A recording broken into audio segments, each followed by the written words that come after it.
Miss sudah masuk ya.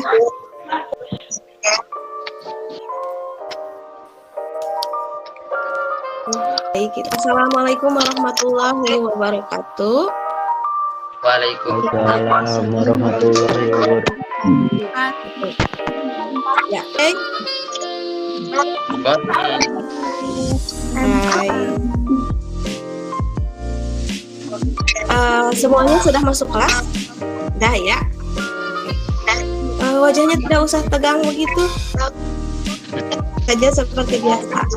Sebelum kita mulai pembelajaran, kita akan berdoa dulu. Di sini siapa yang mau menjadi untuk pemimpin doa? Raksa bisa memimpin doa pakai bahasa Inggris? Bisa tidaknya? Bisa. Oke, silahkan Raksa. Oke, finish. Good. Nah, sebelum kita belajar, Miss mau absen dulu ya. Supaya semangat, Miss absennya mau pakai nyanyian. Yang Miss panggil namanya, kalian bisa bilang contoh. Misalkan kalau kata Miss, good morning, Ainun, how are you? Ainun, fine. I'm fine. Oke, siap? Oke, good. Siap. Nah, kita ke materi selanjutnya. Miss mau apakah masih ingat materi 3 hari sebelumnya yang Miss ajarkan kepada kalian? Kira-kira materi apa ya? Procedure text. Oke. Apalagi? Nah, procedure text mungkin pertemuan sebelumnya Miss baru hanya membahas sekilas ya, tapi yang lebih banyak dibahas di pertemuan sebelumnya adalah descriptive text. Meskipun descriptive text dan procedure text yang akan dibahas sekarang berbeda, tapi Miss harap kalian masih ingat dan tidak melupakan pelajaran yang sudah dipelajari di pertemuan di sebelumnya. Masih ingat tidak materi 3 hari yang lalu tentang apa? Ada yang masih ingat? Teks, bukan Miss? Ya, descriptive text. Apa descriptive text itu, Ainun? Teks yang mendeskripsikan sesuatu. Nah, teks yang mendeskripsikan sesuatu. Sekarang Miss tanya ke Raksa. Teks deskripsi itu kan kata Ainun, teks yang mendeskripsikan sesuatu. Misalnya mendeskripsikan apa ya? Contohnya. Mendeskripsikan contohnya membuat kopi. Itu apakah itu deskripsi? Nah, bukan ya. Nah, teks deskripsi itu adalah teks kita menjelaskan tentang sesuatu. Misalkan ini handphonenya biru, kemudian ada something like that, oke? Nah, kalau cara membuat kopi itu Miss kemarin sudah menjelaskan sedikit saja ya tentang hal apa yang akan dipelajari pada pertemuan selanjutnya, yaitu hari ini. Pada hari ini, benar apa yang dikatakan Raksa, kita akan membahas tentang bagaimana cara membuat kopi salah satunya. Itu merupakan teks yang dinamakan dengan procedure text. Oke? Nah, materi ini sangat penting untuk dipelajari karena bisa membantu kalian dalam membuat sesuatu atau ingat, yang pertama prosedur teks itu untuk membuat sesuatu, yang kedua untuk menggunakan sesuatu. Oke, contohnya misalkan Tiara sudah sarapan belum? Tiara, halo, have you breakfast? Masih di mute? Udah? Oke, keluar Tiara. Orang jalan. Oke, Miss tanya ke Raksa, nyalakan mikrofonnya. Raksa, kamu udah seru? Sudah. Dapat apa? Nasi goreng. Nasi goreng. Raksa tahu tidak cara membuat nasi goreng itu bagaimana? Tahu. Tahu. Apa saja yang harus disiapkan? Nasi, Terus kecap, bawang, dan Bahwa- peralatan untuk dan peralatan. regulasi. Oke, good. Yang barusan dibicarakan atau dijelaskan oleh Raksa itu sudah termasuk prosedur text, ya. Kenapa Miss itu sudah termasuk prosedur text? Karena Raksa barusan telah menjelaskan bagaimana cara tuh. Barusan Raksa menyebutkan cara membuat nasi goreng, harus menyiapkan bahan-bahannya dan peralatannya. Kira-kira ya, ini untuk semuanya. Kira-kira setelah menyiapkan peralatan dan bahan-bahannya, kita harus ngapain? Apakah bahan-bahannya cuma diliatin atau Membuatnya, dibuang atau bagaimana? Ainun? Dipanaskan dulu, Miss. membuat Nah, dipanaskan apanya? Wajannya, terus Wajannya. minyak. Oke, itu dinamakan apa? Langkah-langkah. Langkah-langkah. Kita bisa menyebutnya langkah-langkah, bisa menyebutnya proses. Nah, tapi dalam prosedur teks itu dinamakan dengan apa coba? Step. Ya, nah kita akan lihat contoh-contoh lainnya. Oke, Miss show ya.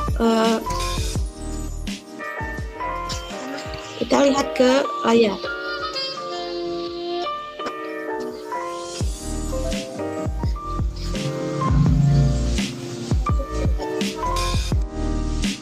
Yuk, setelah melihat videonya, kalian akan menganalisis fungsi sosialnya. Fungsi kita mempelajari teks ini untuk apa?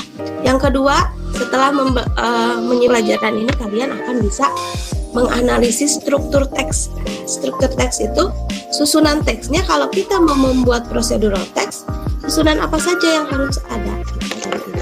Selanjutnya, kalian bisa menyimak video ya. Hai everyone, Assalamualaikum warahmatullahi wabarakatuh. My name is Helsia Tabiana. I am a 9A translation university Malang. So, I will show you how my work.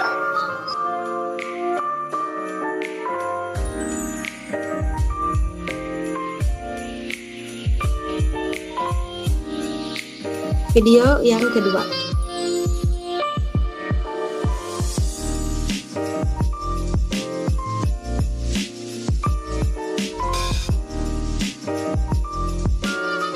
Assalamualaikum warahmatullahi wabarakatuh. Oke. Nah, silakan. Oke, Raksa silakan. Miss, Yang mau apa ditanyakan. dua video itu sama jenisnya? Oke, good pertanyaannya. Nah, kedua video tersebut jenisnya sama, yaitu procedure text. Namun, apa yang membedakan? Coba ada yang bisa jawab tidak? Yuk, yang lainnya.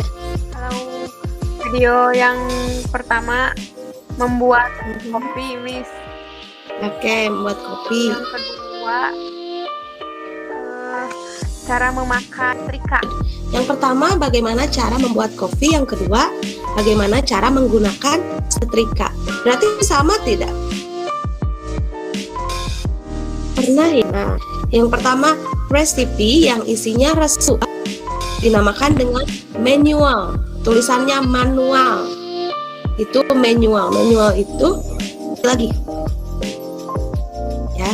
Jadi procedural text itu ada dua jenis recipe. Ya, bagaimana cara membuat sesuatu. Yang kedua, bagaimana cara menggunakan batu. Oke. Nah, ada juga yang dinamakan dengan, ini share lagi sebenarnya.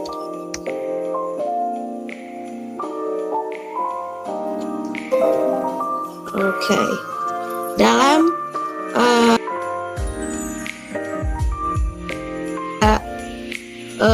pembaca bagaimana cara menggunakan sesuatu. Nah, kemudian ada yang dinamakan dengan generic structures. Generic structures itu yang harus ada dalam teks tersebut. Misalkan itu ada yang dinamakan aims atau goals.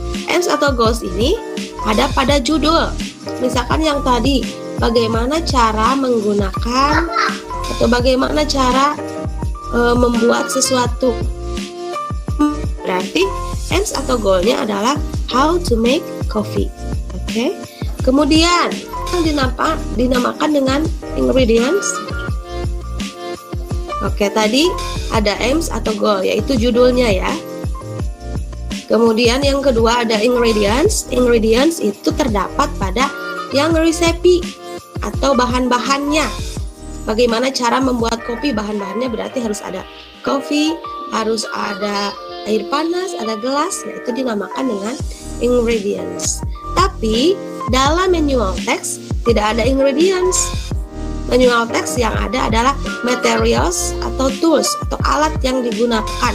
Misalkan tadi dalam menggunakan setrikaan, alat yang harus ada kabel, ada colokan, ada juga selimut untuk menyetrika baju. Tentu saja juga harus ada bajunya. Itu dalam.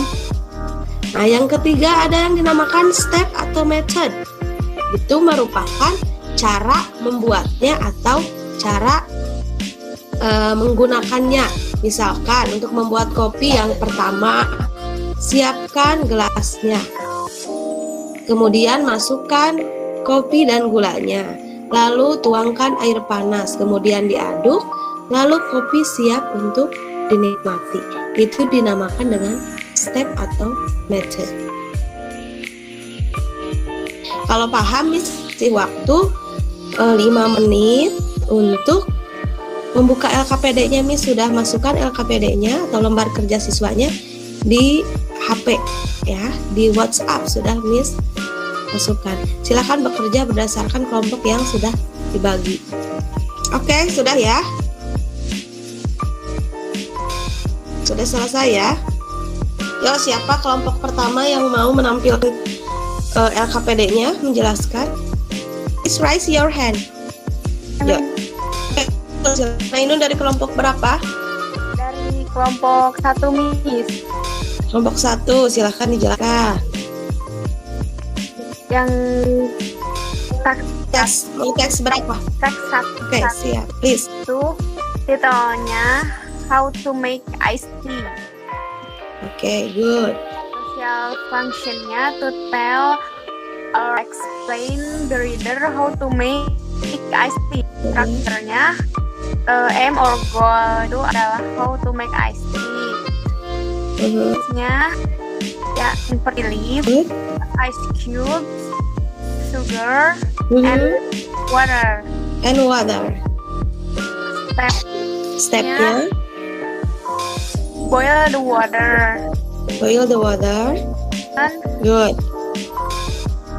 third, fourth, strain the tea if you Okay, good. And then add add sugar. 6, add the ice cube, the iced tea, and enjoy. Yeah. Okay, very good, Ainun. Dan setelah kita belajar tentang procedural text, kita bisa menyimpulkan bahwa procedural text itu sangat berguna untuk kehidupan kita sehari-hari ya. Baik itu untuk kita mengetahui bagaimana cara membuat sesuatu, kemudian yang kedua cara menggunakan sesuatu. Oke, terima kasih untuk hari ini. Untuk selanjutnya kalian bisa mengerjakan tugas yang Miss berikan di Google Form. Nanti linknya Miss share di WhatsApp group ya. Di akhir kata, siapa yang mau memimpin doa untuk pulang? Boleh pakai bahasa Indonesia, boleh juga pakai bahasa Inggris. Raksa mau? Mau. Oke, Raksa silahkan. Baik, belajar sudah selesai. Sebaiknya kita berdoa dimulai. Selesai. Oke, thank you buat semuanya ya. Assalamualaikum warahmatullahi wabarakatuh. Waalaikumsalam.